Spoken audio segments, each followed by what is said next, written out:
Good afternoon, watchers. Scott at SE Landscaping, and I have an addiction to buying tools. Sounds like I'm going to one of them meetings, doesn't it? Well, I'm not actually going to one of them meetings. I'm actually going to my local dealer because they've got an open day on, and they've got some Ohashi chippers, which I think I mentioned on a previous video, that I'm going to view with a view to buy. And the method in my madness is, after purchasing the Elliott shredder a couple of weeks ago, I am looking to possibly replace the Timberwolf next year. And if this machine, which is a compact tracked chipper, can do the same job as my Timberwolf and process 6-inch timber, because I don't do a lot of trees, anything big has to be out. So it's just small works, dropping low branches in the winter, couple of hedge reductions even there.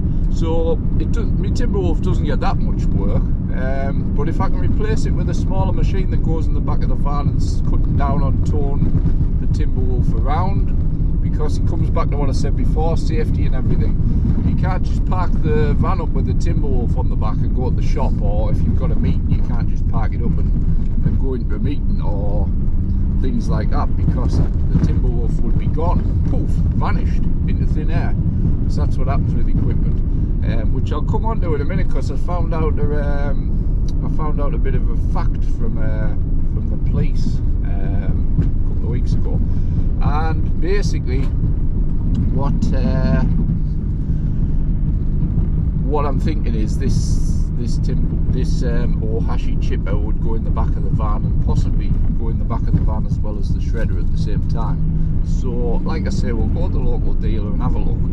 But coming back onto stolen tools, the amount of people I see getting tools stolen and things, it's ridiculous, and things never turn up. And the reason being is, what they reckon is, larger things such as excavators that get stolen, what happens is they parked in fields or they parked in old garages for 2 to 3 days. And what the thieves do is they park there to see if there's any tags, Apple tags, scanners or anything on them. And basically, if that hasn't been picked up in a few days, usually the thieves will go back and they know they've got a machine that they can steal. So that's what happens with the smaller plant, all your chainsaws and hedge cutters and everything like that. What they're saying is they're actually going to third world countries. So you could have a container, and these guys could go around for 2 or 3 weeks stealing everything they can possibly find, from drills to hedge cutters to still saws. All these items, lawnmowers, they're going in a container and they get sent away abroad. And that's why most people never see the tools again, because they actually go into another country. And this has come from the police, because over the years they've apprehended the odd container and they've found all these goodies in them. And when you see these things on the police, I saw one down south, I think Lancashire, where they said they'd recovered a load of stuff, and that's where they'd all come from. So interesting that all these thieves, it's all very they know what they're doing.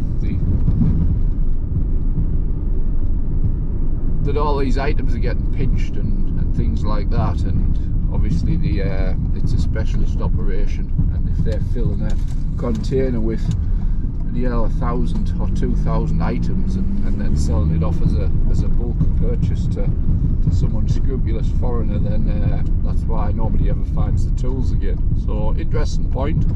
Now we're at our local dealer, so we shall go and see what these machines are all about. So we've come away with a nice Ohashi cup, courtesy of Dougie from TH White. And what do I think of the Ohashi chippers?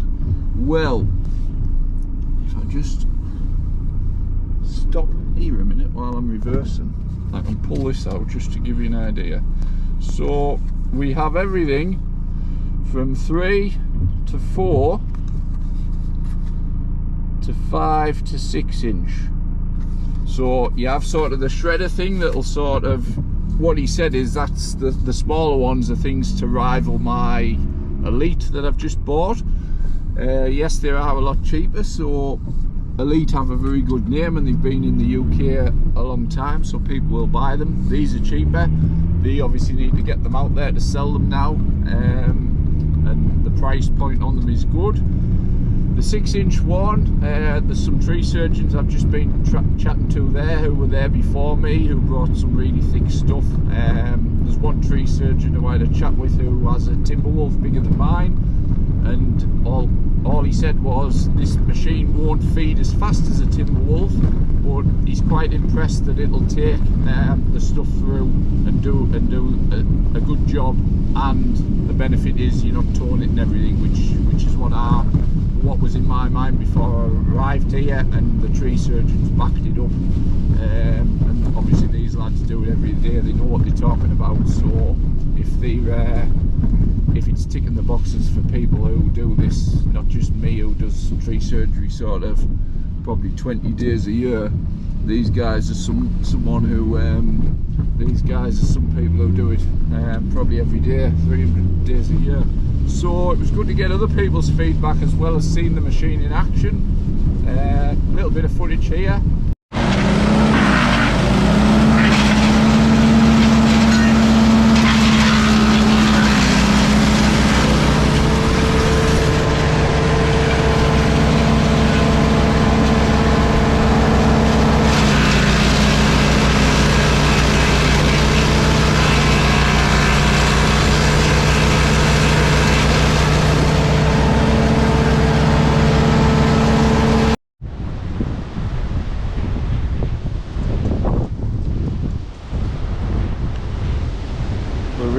Stretches from 3 to 6 inches. That just gives you a rough idea of the size of the machine and everything like that. It's a very compact machine, and I could go to a job and I could put this and my shredder in a van, so that when I'm doing sites where it's a bit of trees and a bit of shrubs, I could process both of them with everything that's in my van on the same day, and everything's in the back of the van, no waste away. Everything would be chipped and left on site in shrub beds or in hedge backs and things like that, providing the customer with nutrients back into the ground, as well as a mulch to prevent weeds.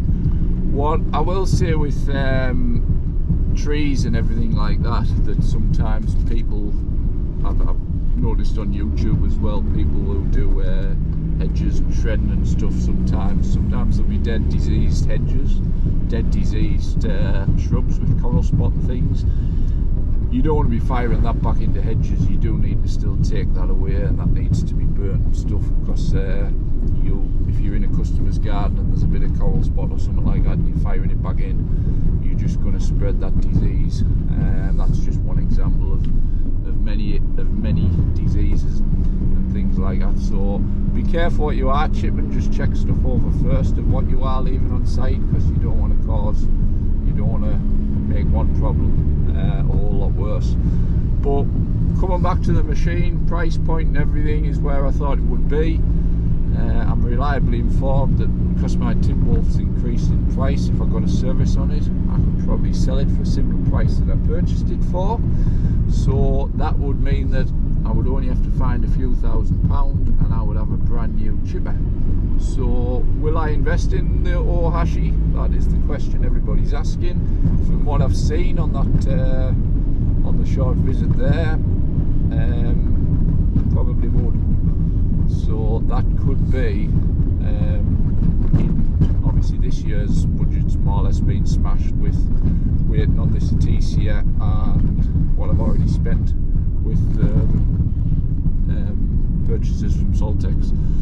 So this is probably a 2024 purchase.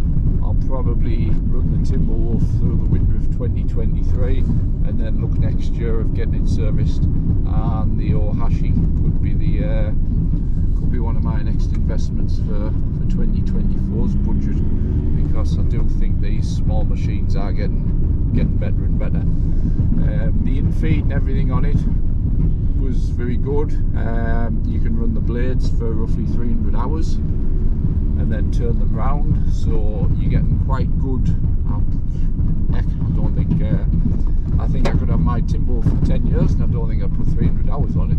So I'm probably never going to change the blades before I sell it again after when it's 2-year-old. So it's something that maintenance wise I'll probably never have to worry about with it. Maintenance, come back on the maintenance of it, it's about 6 or 7 grease points, everything else is sealed, takes care of itself till it needs a service. So that's a good plus point, very little maintenance on it. So yeah, it's a good machine, and in my mind, although in the past when I see things I want them instantly, I do want it, but you've got to, from a business point of view, you can't just go out and just say, right, I'll just buy that, which I do a lot of the time. But from a business point of view, that's something that I want, and that's something I'll save up for and buy next year. Because yes, you could go and finance it. Yes, I could buy it, but it's not. So yeah, I have budgets each year and I stick to them, and that's how I run my business, and that's how I run a successful business, and that's how I manage cash flow. So yes, it's on my wish list for 2024, and we shall see what happens. So watch this space. So same again, any questions on it, drop me a message. But thanks for watching, and we will see you on the next one.